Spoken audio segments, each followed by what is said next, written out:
Hello बच्चों, आज का टॉपिक है हमारा चरों का सरलीकरण।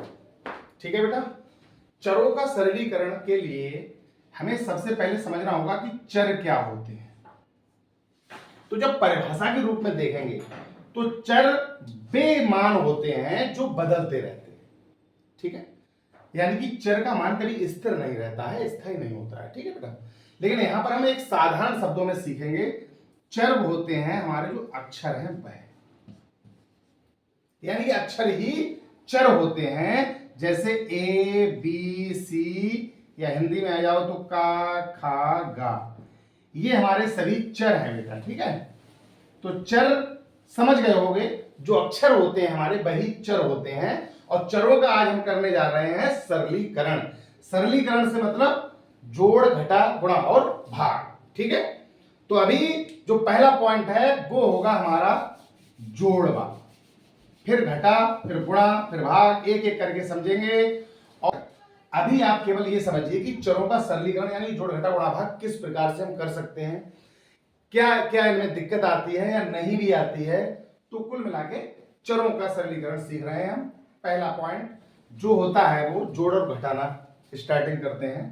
तो जोड़ने और घटाने वाली बात कब करते हैं चरों में, ये बात पहले समझ लो आप अच्छे से। ठीक है, चरों का जब सरलीकरण आता है तो जो चर समान होते हैं, आप जब बीजीय व्यंजकों को पढ़ोगे तो उसमें आप दो पद पढ़ोगे, सजातीय पद और विजातीय पद। तो जब बीजीय व्यंजकों की बात होगी वो बात तब होगी। अभी हम कम शब्दों में और कम सवालों में आपको चरों का सरलीकरण समझा दे रहे हैं। जब बड़ी बात होगी तो और अच्छा लगेगा आपको। ठीक है, समान चर आपस में जुड़ते व घटते हैं, ये एक पॉइंट याद कर लेना। जो चर समान होते हैं, समान चर मतलब जैसे ये भी x है, ये भी x है, या ये 5x है, तो ये चर, केवल चर को देखेंगे हम और उसकी घात भी देखना है, ये भी ध्यान रखना। तो घात भी समान होना चाहिए। समान चर आपस में जुड़ जाते हैं। चर समान से मतलब उनकी घात और चर दोनों से है, ये ध्यान रखना। ठीक है, आपस में जुड़ जाते हैं और घट जाते हैं। जुड़ते कब है, हमने बता रखा है कि समान चिन्हों की संख्याएं आपस में जुड़ती हैं और असमान चिन्हों की संख्याएं आपस में घटती हैं, ये हमने बता रखा है आप लोगों को। ठीक है, लेकिन यहां पर बात है समान चर। तो चर और उसकी घात अगर समान है तो वो आपस में जुड़ जाएंगे या घट जाएंगे या कट भी जाएंगे। ये चीजें चिन्ह बताते हैं हमें कि इसमें क्या होगा। ठीक है, उदाहरण के तौर पर हमने एक दो सवाल से समझ जाएंगे अभी। ठीक है, उदाहरण के तौर पर हम एक दो सवाल भी ले रहे हैं, उससे आप लोग समझ जाओगे प्रकार से हम जोड़ सकते हैं, घटा सकते हैं। ठीक है, जैसे पहला उदाहरण ले लीजिए आप, ये है मान लिया 3x और प्लस ये है 5x। ठीक है, तो इसमें क्या करना है, तो कोई भी प्रश्न अगर आप हल कर रहे हैं मैथमेटिक्स में, तो जब तक उसका आंसर ना आ जाए तब तक हमारा कार्य रहेगा कि प्रत्येक लाइन में हम बराबर लगाएं। ठीक है, और ये है हमारे 3x, ये है 5x, यानी चर समान है, उनकी घात भी समान है। तो ये या तो जुड़ेंगे या घटेंगे, ये क्लियर बात हो गई। अब जुड़ेंगे कब, घटेंगे कब, मैंने बता रखा है। समान चर है तो समान चिन्ह भी होना चाहिए, जुड़ जाएंगे। असमान चिन्ह घट जाएंगे। ये प्लस के हैं, ये प्लस के हैं, दोनों प्लस के हैं, जुड़ जाएंगे। 5 और 3 8x हो गए, काय के हो गए, प्लस के हो गए। क्यों, क्योंकि उसी के हो जाते हैं जिस चिन्ह के होते हैं। ठीक है, दूसरा उदाहरण ले लीजिए। ये है मान लिया 10y माइनस के ये हैं 12y, 10y माइनस 12y। ये भी y है, ये भी y है। हमें चर देखना है, समान है, उनकी घात समान है, यानी कि जुड़ जाएंगे या घट जाएंगे। तो ये प्लस के हैं, ये माइनस के हैं। असमान चिन्हों की संख्याएं आपस में घट जाती हैं और उसकी बचती हैं या शेष रहती हैं जिसकी अधिक होती हैं। तो माइनस के 12y है, प्लस के 10y है, तो माइनस के बचेंगे 2y। ये हमारा हो गया आंसर। तो इस प्रकार से हम चरों को जोड़ सकते हैं, घटा सकते हैं। किस प्रकार से, समान वाली बात याद रखना, बस समान चर, घात भी होना चाहिए उनकी समान, ये भी ध्यान रखना। घात वाला भी ये बता दे रहे हैं आपको। तीसरा उदाहरण मान लिया, तीसरा उदाहरण दिया हुआ है थोड़ा बड़ा, 5x square minus 3y cube plus 2x square minus के वाई क्यूब। ये सवाल दिया हुआ है, सरलीकरण करना है। तो सरलीकरण कब करते हैं? सरलीकरण कब करते हैं? जब अधिक चीजें होती हैं, एक साथ होती हैं, तो हमें काम वही है हमारा करना, जोड़ घटा गुणा और भाग। इसमें गुणा और भाग है नहीं, जोड़ना और घटाना है, वो भी समान चिन्ह हमें बता देंगे, जोड़ना है घटाना है। लेकिन चर भी समान होना चाहिए, उनकी घात भी समान होना चाहिए। जैसे x की घात ये 2 है, ये भी x की घात 2, तो ये दोनों समान चर हैं हमारे, तो ये आपस में या तो जुड़ जाएंगे या घट जाएंगे। अब ये भी प्लस है, ये भी प्लस है, तो जुड़ जाएंगे। कितने हो जाएंगे बेटा? 7x की घात 2, ये सेम रहेंगे, बस ये जुड़ जाते हैं जो उनके गुणांक होते हैं वो। ये माइनस के 3y क्यूब है, माइनस का 1y क्यूब है, तो ये दोनों समान चिन्ह है और चर भी समान है, तो ये जुड़ जाएंगे और माइनस के हो जाएंगे 4y क्यूब। अब ये आपका आंसर हो गया। अब इसे आगे क्यों नहीं हल कर सकते? क्योंकि ये देखो समान चर नहीं है, ये एक्स स्क्वायर है, ये बाई क्यूब है। पहली बात तो ये चर ही समान नहीं, और अगर बाई चांस चर समान होता तो इनकी घातें समान नहीं होती, क्योंकि ये 2 है, ये 3 है। तो चर समान देखेंगे, यानी कि समान चर, और वह समान उसकी क्या देखेंगे? घात। इन्हीं को हम सजातीय पद भी बोलते हैं। जब बीज व्यंजक बताए जाएंगे आप लोगों को तो और अच्छे से बताया जाएगा कि समान चर व उनकी समान घातें अगर हैं तो वो पद हमारे होते हैं सजातीय। ठीक है, तो ये बात आई आपकी सजातीय और विजातीय पदों की। तो अभी बात ही नहीं हो रही है, समान चर की बात हो रही है। समान और असमान दो ही बात होती है, समान या असमान, या समान होंगे चर या असमान होंगे। असमान से बातें नहीं करनी है, समान चरों की आपस में संख्या जोड़ दो और घटाओ। ठीक है, तो इतनी बात समझ में आ गई होगी आप लोगों की। बात होती है, ये देखो जोड़ की हो गई, ये घटा की हो गई, ये दोनों की हो गई। इसके बाद बताते हैं हम आप लोगों को गुणा। ठीक है, लिख लेना, क्योंकि लिखते जाओगे तभी समझ में आता रहेगा आप लोगों को, वैसे नहीं है। ठीक है, चौथा उदाहरण गुणा वाला ले लो। ये है मान लिया 3x into 5x into 3y into by. ये बात आई देखो गुणा वाली। सबसे पहले बराबर तो हम लगाते हैं। गुणा में क्या होता है? गुणा में एक रूल, जैसे हमने जोड़ने घटाने वाला लिखा, ऐसे ही एक नोट बात दूसरी लिख लो कि समान चरों व अचरों की, अचर क्या होते हैं? अंक। जो अंक होते हैं बेटा, जैसे 1 2 3 4 5, ठीक है, ये हमारे क्या है? ये हमारे अचर, चर अक्षर। ठीक है, तो समान चरों व अचरों की गुणा में घातें जुड़ जाती हैं, ये ध्यान रखना बस। भाग में घट जाती है। ठीक है, दोनों बातें भी लिखवा दे रहे हैं। जैसे जोड़ने और घटाने वाली इसमें हो गई बात, गुणा और भाग वाली इसमें हो गई बात। 2-3 उदाहरण ले लीजिए आप, अच्छे से समझ में आ जाएगा आप लोगों को कि किस प्रकार से जोड़ते घटाते हैं घातों को। गुणा में और भाग में ही ऐसा करते हैं, जोड़ने घटाने वाली बात कम थी। ठीक है, तो ये है हमारा गुणा। इसमें सभी निशान गुणा के हैं। और एक बात और बताएंगे भी, ये कंप्लीट कर लो पहले बात। देखो, जब गुणा वाली बात हो या भाग वाली बात हो, तो सबसे पहले देखो बराबर तो लगाते ही जाएंगे प्रत्येक लाइन में, पहली बात हो गई। दूसरे नंबर पर हम करेंगे पहले चिन्हों की गुणा, सही है। फिर करेंगे हम अचर संख्याओं की, यानी कि अंकों की। उसके बाद करेंगे हम चरों की, और उसके बाद उनकी समान घातें भी देखेंगे। ठीक, समान चरों में क्या देखी जाती है? घातें। तो ये एक नियम बना लेना कि सबसे पहले हमें क्या करना है? बराबर लगाना है, फिर चिन्हों की गुणा करनी है, फिर अचर संख्याओं यानी अंकों की करनी है, फिर अक्षरों की करनी है यानी चरों की, फिर उनकी घात देखनी है। ठीक है, तो सबसे पहले बराबर लगा लिया है। अब इनके चिन्ह देख लो, एक ही बात देखो, ये एक पदीय व्यंजक कहलाते हैं। जब व्यंजकों की बात होगी तो आपको बताया जाएगा अच्छे से कि एक पदीय व्यंजक, द्विपदीय व्यंजक, बहुपदीय व्यंजक या त्रिपदीय व्यंजक क्या क्या होते हैं। आप लोग समझ जाओगे, जो इसका वीडियो बनाया जाएगा आप लोगों को आ जाएगा। ठीक है, समझ में। ये एक पदीय व्यंजक है, जिनमें एक पद होता है वो एक पदीय व्यंजक कहलाते हैं। ठीक है, यहाँ पर बात आई कि ये भी गुणा, ये भी गुणा, सभी गुणा में है, तो बराबर लगा लो। फिर करेंगे चिन्हों की गुणा, तो ये भी प्लस है, ये भी प्लस है, ये भी प्लस, ये भी प्लस। प्लस की कई बार गुणा है? 1 2 3 4। वैसे प्लस की कितने भी बार गुणा हो, प्लस का ही चिन्ह आता है, आप नहीं लगाओ कोई बात नहीं है। उसके बाद अचर संख्याओं की कर लो, 3 5 3 1, 3 पंजे 15, 15 तियां 45, 45 एकम 45, तो ये 45 आ गए बराबर चिन्हों की अंकों की गुणा हो गई। अब आ जाओ अक्षरों में, चर चर समान देखो, पहले तो देखो x है, ये x है, ये y है, ये y है, तो लिखा हुआ है समान चरों व अचरों की, तो समान अचर तो नहीं थे इसमें, थे भी तो उनकी गुणा कर दी, लेकिन घातें लगाते हैं कायदे में, अचरों की घातें नहीं लगाते हैं। लगा दोगे तो कोई आफत नहीं आ जाएगी, लेकिन नहीं लगाया करो क्योंकि उनकी गुणा हम जानते हैं, ठीक है। चरों की बात होती है तो उनकी घातें गुणा में जोड़ दी जाती हैं, इनकी गुणा हो जाएगी। जैसे 3 की घात अगर 2 कर दोगे यहाँ पर और 5 है तो 3 तियां 9 पंजे 45 आएंगे, तो इनका जब हमें पता है मान फिक्स होता है तो इनकी गुणा कर दो। तो अचरों की हमने लिख दिया है क्योंकि अचर की भी गुणा अगर दे दी जाए आपको तो आप घातें लगा सकते हो, लेकिन जब प्रश्न हो रहा है हमारा तो उसमें ये देखेंगे हम कि घात चर में लगाना आवश्यक होता है, ना कि अचर में, ठीक है। अचर का क्योंकि मान हम जानते हैं तो उसमें कोई भी ऐसी बात नहीं है, ठीक है।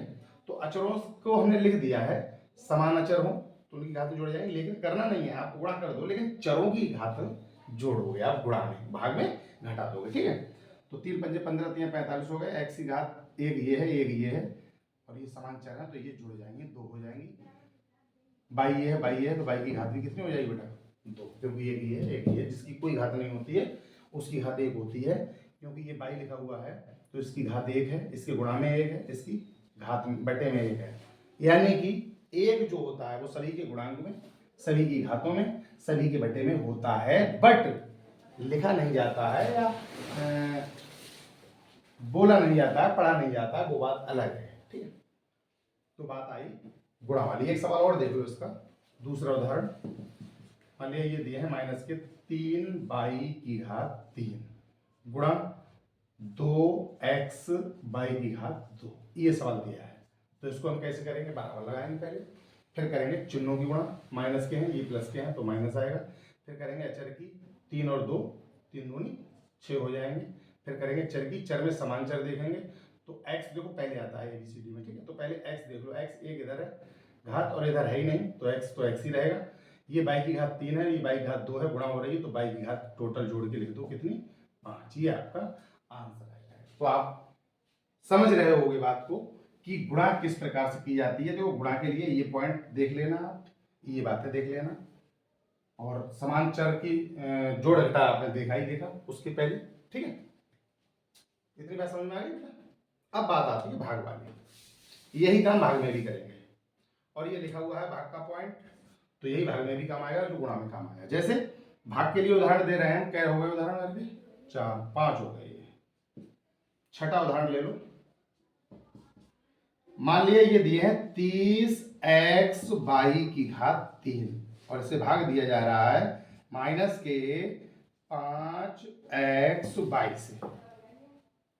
सबसे पहले बराबर लगाएंगे, फिर चिन्हों का भाग कर दो, माइनस से भाग देंगे प्लस को माइनस आएगा, फिर चलो अचर का भाग कर दो, 5 से भाग देंगे 30 को तो 5 छक्का यानी कि 6 बार लगेंगे, ठीक है।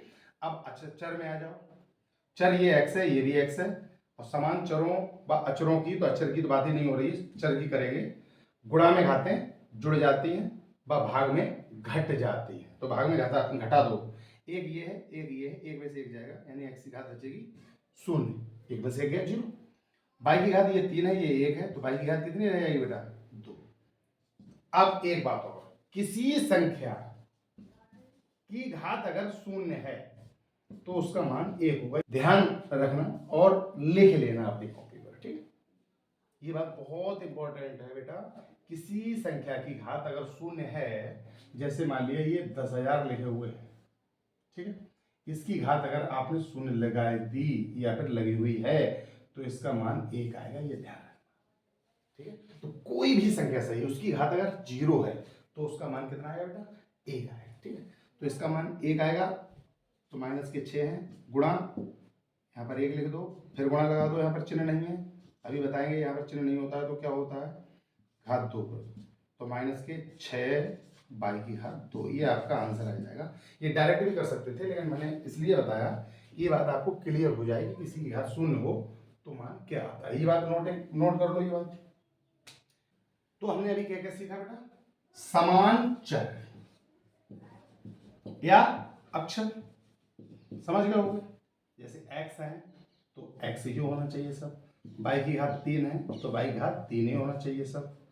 तो ये आपस में क्या हो जाएंगे बेटा, ये आपस में जुड़ जाएंगे या घट जाएंगे, और इनकी गुणा या भाग होगा तो गुणा में घातें जुड़ जाएंगी समान चरों की, ठीक है, और भाग में घातें घट जाएंगी, ठीक है। एक बात और, इनका क्या सीखा हमने अभी, सरलीकरण, यानी जोड़ घटा गुणा और आगे इनका सरलीकरण अच्छे से सीखा। अभी कम सवाल दिए हुए हैं, जब आपकी अभ्यास होगी, प्रश्नावली होगी किताब से, तो आपको और अच्छे से बताया जाएगा, पूरी प्रश्नावली को अच्छे से करवाया जाएगा, आप लोगों को और अच्छे से समझ में आ जाएगा, ठीक है। अब बात करते हैं हम, देखो अभी हमने बताया 2 या 3 पॉइंट बताए थे आपको, ये समझना है, दोबारा देख लो आप, ये तो मिटा दो, ये बात तो समझ ली आपने। देखो पहला पॉइंट, ये नोट बातें हैं बेटा, ये लिख लेना अपनी कॉपी पर, ठीक है। पहला पॉइंट, एक सभी के गुणांक में होता है, मैंने बताया। अभी आपको दिया जाए कि ये x है, ये कितने x है, तो आप क्या पढ़ोगे, एक, लेकिन एक लिखा नहीं है ना, एक है, ये एक x है, लेकिन एक लिखा नहीं होता है, ठीक है। प्लस का है, प्लस का है, प्लस का निशान नहीं होता है, वो प्लस का माना जाता है, यानी कोई चिन्ह नहीं हो तो वो प्लस का माना जाता है, ठीक है। घात भी एक है इसकी, लेकिन लिखा नहीं है, और बटे में भी इसके एक है, लेकिन लिखा नहीं है। तो कुल मिलाकर एक सभी के गुणांक में, सभी की घात में, सभी के बटे में होता है, बट नहीं लिखा जाता है, क्योंकि एक सबके साथ है। अच्छा, वैसे भी अपने लोग बोलते हैं कि सबका मालिक एक है ना, भगवान के लिए बोलते हैं ना, तो ऐसे ही यहां पर भी बात आ गई, इनका भी मालिक भैया एक ही है, ठीक है। दूसरा पॉइंट समझने वाला है, बहुत इंपॉर्टेंट बात है, ठीक है। ये बात हो गई एक की। अब बात होती है कि कोई भी संख्या है, ये बता दी हमने, लेकिन दोबारा फिर से बता दे रहे हैं, और उसकी घात अगर शून्य लगी हुई तो उसका मान आएगा एक। तीसरा पॉइंट, अगर कोई संख्या है और उसकी घात लगी हुई है एक, तो उसका मान वही संख्या आएगा। जैसे मान लिया 10 की घात लिखी हुई है शून्य, तो इसका मान आएगा एक, और मान लिया 5 की घात लगी हुई है एक, तो इसका मान 5 ही आएगा, ठीक है। चौथा पॉइंट, एक वाली बात हो गई, घात वाली बात हो गई, शून्य और एक, दोनों की बात आप लोगों को समझ में आ गई होगी। अगला पॉइंट है हमारा कि जब भी हम संख्याओं को, यानी कि जो चर है उन्हें जोड़ते घटाते हैं, तो क्या काम करते हैं हम कि समान चर देखते हैं बस। असमान चर जो होते हैं, समान चरों की तो बात अभी समझी, असमान जो चर होते हैं,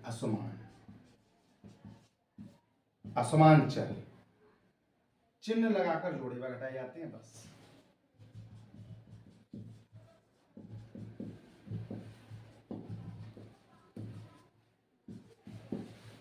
कैसे, जैसे आपसे कोई कहे कि 5y में से 3x घटाइए, तो ये देखो समान चर नहीं है, ये y है, ये x, तो हम क्या करेंगे, बराबर तो लगाएंगे, 5y में से घटाना है, माइनस लगा दो, 3x हो गया आंसर। असमान चर चिन्ह लगा दो, जुड़ जाएंगे, घटाने वाली बात है तो माइनस लगा दो, घट जाएंगे, बात खत्म, ठीक है। तो ये बात भी समझ में आई होगी आप लोगों को।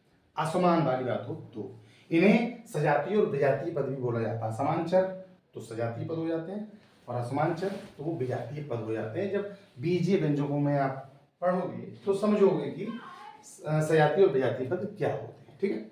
ये बात कंप्लीट हुई। अगला पॉइंट, जो 5वां पॉइंट है हमारा, वो बहुत ही इंपॉर्टेंट है, बात समझने की कोशिश करना, और आपको भी लगेगा कि हाँ वास्तव में ऐसा है। देखो हमारे 3 गणित होते हैं, अंक गणित, बीज गणित, रेखा गणित। बात जब अंक गणित की हो और बीज गणित की हो, बीज का मतलब यहां पर धान गेहूं बाजरा का मत समझना, यहां पर बीज हमारे अक्षर होते हैं, ठीक है। बीज क्या होते हैं, अक्षर, और अक्षर ही हमारे क्या होते हैं, चर। तो जब बीज गणित की और अंक गणित की बात हो, तो इसमें एक बहुत ही प्यारी बात बताने जा रहे हैं। जैसे ये लिखे हुए हैं, मान लिया हमारे 16, ठीक है, पहला मान हो गया हमारा 16। दूसरी बात इसी को लिख सकते हैं हम 1 × 6। तीसरा पॉइंट इसी को हम लिखने जा रहे हैं 1.6। तो इनके मान कितने होंगे आपके हिसाब से? ये तो 16 के 16 ही रहेंगे, ये 6 एकम 6 हो जाएंगे, ये 1.6 ही रहेंगे। ये बात आई अंक गणित में। ठीक है, बात आती है बीजगणित में। बीजगणित में मान लिया लिखे हुए हैं x y, पहली बात। दूसरा इसमें पॉइंट लिख सकते हैं हम x × y। तीसरा पॉइंट इसमें लिख सकते हैं बेटा x पॉइंट या दशमलव y। इसका मान क्या होगा? x y होगा। इसका मान क्या होगा? x y होगा। इसका मान क्या होगा? x y ही होगा। यानी कि अंक गणित में तीनों बातें अलग अलग और बीज गणित में तीनों बातें एक ही मान। यहीं पर बात समझनी है थोड़ी बीज गणित की। आपका आज का जो कार्य है वो कंप्लीट हो जाएगा बेटा। ये बहुत ध्यान से समझने वाली बात है। देखो एक्स वाई लिखे हैं तो समझ लो एक्स वाई है, एक्स गुणा वाई लिखे हैं तो एक्स गुणा वाई यानी एक्स ही वाई से गुणा होगी तब भी एक्स वाई आएंगे। और एक्स पॉइंट वाई लिखे हैं, यहाँ पर इनटू बोला जाता है इसे, अगर अक्षर संख्या है बीच में ये पॉइंट लिखा हुआ है तो, और उसका मतलब होता है गुणा। गुणा मतलब एक्स वाई ही आएगा, X Y X Y X Y. यानी कि एक बात सीखी होगी, जो हमारे चर होते हैं उनके बीच में अगर कोई चिन्ह ना लगा हो, जैसे ए बी सी है, तो इसका मतलब है इनके बीच में गुणा का निशान लगा हुआ है। ये बात याद कर लेना, बहुत ही इंपॉर्टेंट बात है। अगर हमारे लिखे हुए हैं 4ab तो इसका मतलब है 4 × a × b। ठीक है, तो अगर गुणा का निशान लगा है तो सही है, नहीं लगा है तब भी सही है। हम चर संख्याओं में चिन्ह ना लगने पर पहचान लेंगे कि इसमें गुणा का निशान है, और जो चिन्ह नहीं होता है जिस संख्या का वो प्लस का होता है, जिसका होता है वो लिखा होगा प्लस है माइनस, तो ये चिन्ह होते हैं। ठीक है, तो ये दोनों चिन्हों को हम अच्छे से समझते हैं, करते हैं। आज के लिए इतना काफी है। वैसे आप लोग नोट्स तैयार करो अपने, बताओ हमें करके, और जो बात समझ में नहीं आई है पूछो हमसे, एक बार नहीं 50 बार 1000 बार, जब भी आपको फुर्सत हो पढ़ने की, क्योंकि फुर्सत भी तो कम है आजकल के बच्चों को। ठीक है, तो मिल जाए ये फुर्सत तो हमसे आप पूछ सकते हो कि ये बात मैं समझ में नहीं आई, दोबारा बता दीजिए। और वैसे आप ये वीडियो रोक रोक के या दोबारा देखोगे अच्छे से तो आपको एक एक बात समझ में आएगी। ये मैं समझता हूँ उस हिसाब से बताया गया है इसलिए। ठीक है, और जो भी काम है इसका नोट्स जरूर बनाना। इन्हें नोट करते रहोगे आपका कार्य बहुत ही सरल होता जाएगा, खासकर मैथमेटिक्स में गणित। ठीक है, तो आज के लिए बस इतना ही। आपका दिन शुभ हो, धन्यवाद।